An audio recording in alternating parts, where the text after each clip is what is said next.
अंतर्राष्ट्रीय राजनीति में कुछ रिश्ते ऐसे होते हैं जो सिर्फ दो देशों के बीच सीमित नहीं रहते, बल्कि पूरी दुनिया की दिशा तय करने लगते हैं।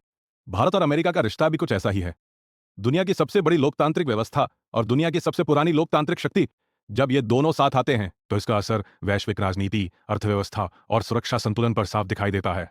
लेकिन इसी रिश्ते में उस समय हलचल मच गई जब अमेरिका के तत्कालीन राष्ट्रपति डोनाल्ड ट्रंप ने भारत पर भारी टैरिफ लगाने की बात कही।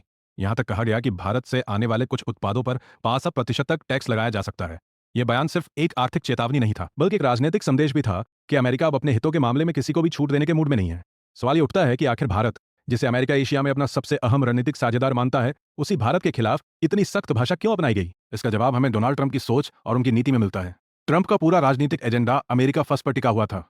उनका मानना था कि अमेरिका दशकों से वैश्विक व्यापार व्यवस्था में घाटा झेल रहा है, अमेरिकी कंपनियां बाहर निवेश कर रही है, फैक्ट्रियां विदेशों में लग रही हैं और अमेरिकी नागरिकों की नौकरियां खतरे में पड़ रही हैं।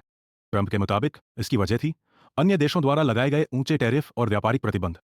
ट्रंप बार बार मंच से कहते थे कि कई देश अमेरिकी बाजार का फायदा उठाते हैं, लेकिन अपने बाजार अमेरिका के लिए नहीं खोलते। इसी सूची में उन्होंने भारत का नाम भी जोड़ा। भारत पर ट्रंप की नाराजगी अचानक नहीं आई थी। कई सालों से अमेरिका यह आरोप लगाता रहा था कि भारत अमेरिकी उत्पादों पर जरूरत से ज्यादा टैक्स लगाता है। खासतौर पर मोटरसाइकिल, कृषि उत्पाद, मेडिकल उपकरण और डेयरी सेक्टर में भारत की नीतियों पर सवाल उठाए जाते रहे। हार्ले डेविडसन मोटरसाइकिल का मुद्दा तो ट्रंप के भाषणों का स्थायी हिस्सा बन गया था। ट्रंप खुले तौर पर कहते थे कि भारत में हार्ले पर बहुत ज्यादा टैक्स लगता है, जबकि अमेरिकी बाजार में भारतीय उत्पादों को इतनी दिक्कतों का सामना नहीं करना पड़ता। यहीं से व्यापारिक तनाव ने राजनीतिक रंग लेना शुरू किया। इसी दौरान अमेरिका ने भारत को दिए गए जीएसपी यानी जनरलाइज सिस्टम ऑफ प्रेफरेंसेस का लाभ भी वापस ले लिया। यह भारत के लिए एक बड़ा झटका था, क्योंकि इसके तहत भारतीय उत्पादों को अमेरिकी बाजार में टैक्स में छूट मिलती थी। इस फैसले ने यह साफ कर दिया कि अमेरिका अब रिश्तों में भावनाओं से नहीं, बल्कि सख्त सौदेबाजी से काम लेगा। 25% टैरिफ की चेतावनी ने भारत में चिंता बढ़ा दी। अगर ऐसा होता तो इसका सीधा असर भारतीय निर्यात पर पड़ता। टेक्सटाइल, स्टील, फार्मा और इंजीनियरिंग जैसे सेक्टर्स को भारी नुकसान हो सकता था। लाखों नौकरियों पर भी इसका असर पड़ने की आशंका थी। लेकिन भारत के सामने भी एक बड़ी मजबूरी थी। भारत एक विकासशील अर्थव्यवस्था है, जहां करोड़ों लोग खेती, छोटे उद्योग और लोकल मैन्युफैक्चरिंग पर निर्भर हैं। अगर भारत बिना किसी सुरक्षा के अपने बाजार खोल देता तो सस्ते विदेशी उत्पाद भारतीय बाजार में भर जाते। इससे घरेलू उद्योग तबाह हो सकते थे। यही वजह थी कि भारत ने अमेरिकी दबाव के बावजूद अपने कुछ सेक्टर्स में सख्त रुख बनाए रखा। यह टकराव सिर्फ व्यापार तक सीमित नहीं था, इसके पीछे एक बड़ा रणनीतिक खेल भी चल रहा था। उसी समय चीन वैश्विक राजनीति में तेजी से उभर रहा था। अमेरिका और चीन के बीच ट्रेड वॉर शुरू हो चुका था। दक्षिण चीन सागर से लेकर टेक्नोलॉजी और सेमीकंडक्टर तक हर मोर्चे पर टकराव बढ़ रहा था।